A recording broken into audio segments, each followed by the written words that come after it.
kericuan kita teman-teman. Oke teman-teman, sebelah kiri, oke. Border. Teman-teman sebelah kiri, rapi, semua border, rapi barisan, semua rapi, border, laki-laki border, laki-laki border, lapar, border, masuk, kabur.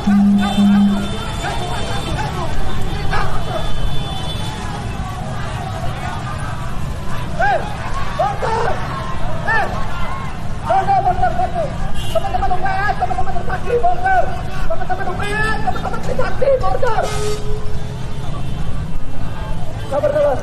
Teman-teman UPS, teman-teman Trisakti, untuk border. Teman-teman Trisakti. Mohon berhenti. Teman-teman UPS, teman-teman Trisakti. Tanah air satu. Tanah air tanpa penindasan. Kami mahasiswa Indonesia bersumpah. Bangsa satu. Bangsa yang gandum akan keadilan.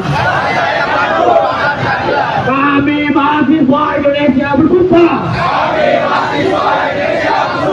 Berbangsa satu. Bangsa tanpa penularan. Bangsa tanpa kebohongan.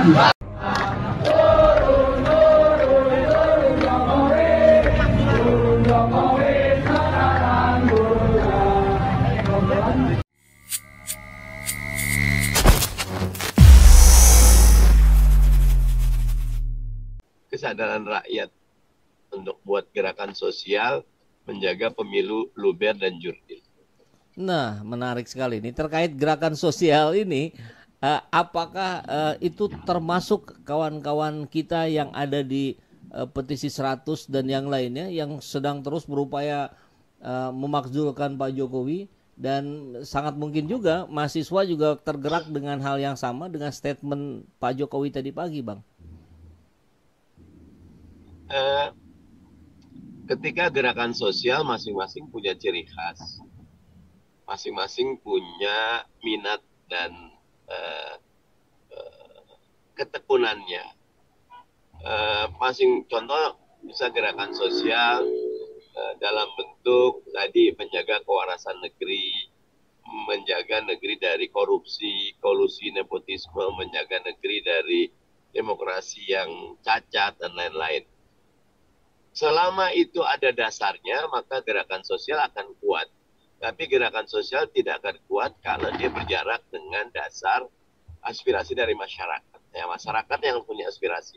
Makanya gerakan sosial paling utama itu memang biasanya dipicu oleh elit, gerakan elit, tetapi masyarakatnya menyambut atau merasakan memang ada kondisi yang Indonesia sedang terancam bahaya.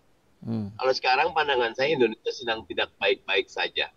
Tapi banyak yang belum menyadari Indonesia sedang dalam keadaan bahaya. Begitu. Nah, Bang, terkait gerakan-gerakan elit, kita mendengar juga tadi pagi sudah ada statement yang cukup tegas dari Pak Mahfud. Beliau akan mengundurkan diri, hanya menunggu momentum yang tepat.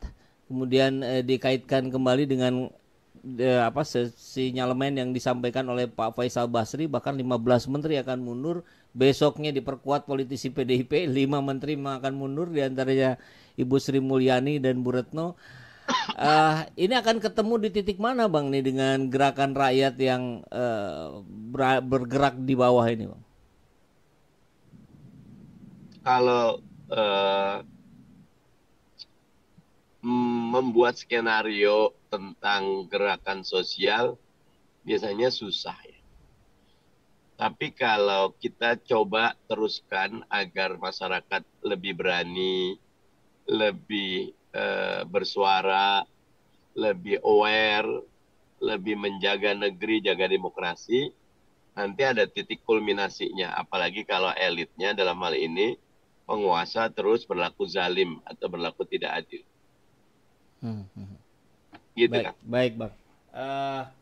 Kita ingin coba sedikit turunkan tensinya Bang yang keras ini dari tanggapan netizen ini di tweetnya Abang. Ada pertanyaan Bang.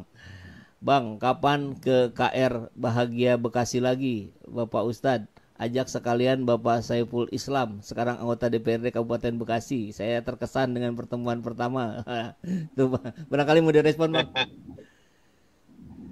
Doakan bisa segera jalan dengan Saiful. Dulu dapil saya kan Purwakarta, Kerawang, Kabupaten Bekasi. Nah, ini menarik ketika kita mendengarkan statement barangkali ceritanya dari Pak Jokowi yang menyebutkan presiden boleh memilih, presiden boleh tidak netral. Nah, padahal tempo hari beberapa bulan yang lalu November kita dengar semua ASN, aparat TNI tidak boleh berpihak, harus netral. Gimana Bang? Ya memang ini ada di akar kepribadiannya. Jadi presiden itu kan mestinya jadi negarawan sekaligus sebagai kepala negara. Kalau Pak Yusuf Kalla itu karena beliau pernah 2 kali jadi jadi wakil presiden, selalu ingat sumpahnya harus berlaku adil buat semua ya. Dan dengan positioning presiden yang punya demikian banyak otoritas dan kewenangan, betul-betul adil ini menjadi kata kuncinya. Di samping kata etika ya. Nah kalau sekarang pandangan saya memang ini sedang dilakukan sebuah pengkondisian agar satu putaran tercapai. Ini sebetulnya kalau diringkas ada yang ngebet 1 putaran. Gitu Kang. Oke, ada yang ngebut 1 putaran tapi impiannya semakin menjauh barangkali begitu Bang ya. Dan kita lihat juga dari beberapa lembaga survei nyaris tidak ada yang melebihi 50%. Kalau tidak salah hanya 1 lembaga survei yang menunjukkan 02 di atas 50%. Ini menjadi dugaan banyak pihak langkah-langkah yang frustasi, di injury time dilakukan segala cara tapi justru semakin menunjukkan blunder ini. Bagaimana melihat ini Bang? Iya, orang ketika sudah terkepepet biasanya tidak rasional, apatah lagi tidak pegang etika ya, biasanya kan. Nah karena itu seruan saya, ayo ini masa-masa penting, awasi agar pemilu kita luber dan jurdil ya. Jangan sampai tidak adil, jangan sampai terjadi kondisi di mana kekuasaan betul-betul mencoba mengkooptasi, mengakuisisi suara hati nurani rakyat. Begitu Kang. Ya Bang, kalau ini saya sih sebenarnya menjadi agak bingung juga. Saya yakin juga kawan-kawan di bawah ini melihat statement dari Pak Jokowi ini sebenarnya kalau menurut beberapa pihak termasuk Pak Ubedillah Badrun ini jelas-jelas melanggar katanya. Melanggar undang-undang pasal 48 ayat 1 huruf B, kemudian pasal 22 ayat 1 dan 2 dan seterusnya. Tapi memang saya coba simak juga betul tidak ada eksplisit dinyatakan bahwa presiden tidak boleh kampanye gitu, tidak harus netral. Itu tidak ada. Tapi apakah ini yang dijadikan jurus andalan Pak Jokowi sehingga mengatakan ya kita sih taat aturan gitu. Ya itulah. Jadi gayanya Pak Jokowi selalu bermain di wilayah abu-abu. Kayak misal saya ngambil contoh ketika tim Mas Ganjar coba kampanye di NTT, Papua dan sekitarnya, Pak Jokowi habis itu datang ke NTT, Papua dan sekitarnya, kayak menyapu. Ya kemarin Pak Jokowi datang ke Jawa Tengah gitu, kayak menyapu. Tidak bisa memang dianggap Pak Jokowi sedang melakukan kampanye dan melakukan penyapuan gitu. Tapi hakikatnya seperti itu, sama seperti kita kan berkali-kali Pak Jokowi bilang Mas Gibran itu apalah baru 2 tahun. Mas Gibran ini gimana lah belum mampu. Masih itu. Tapi kenyataannya jadi gitu loh. Bahkan dengan MK-MK gitu loh. Nah, jadi saya ingin rakyat jangan terperdaya lagi. Lihatlah bahwa sekarang ini ada grand design 1 putaran. Karena kalau 2 putaran peluang kalahnya besar.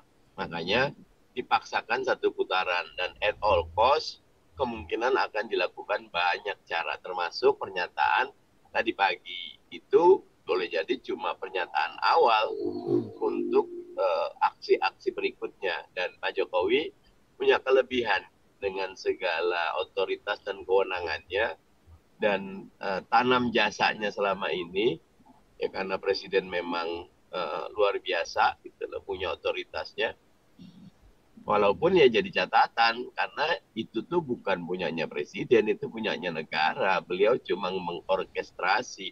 Nah, ini ada kesalahan, ada perilaku etik yang sangat berbahaya ya. Nanti akan timbul seperti dulu negara adalah saya adalah negara, dan itu sangat berbahaya kalau itu yang terjadi. Begitu.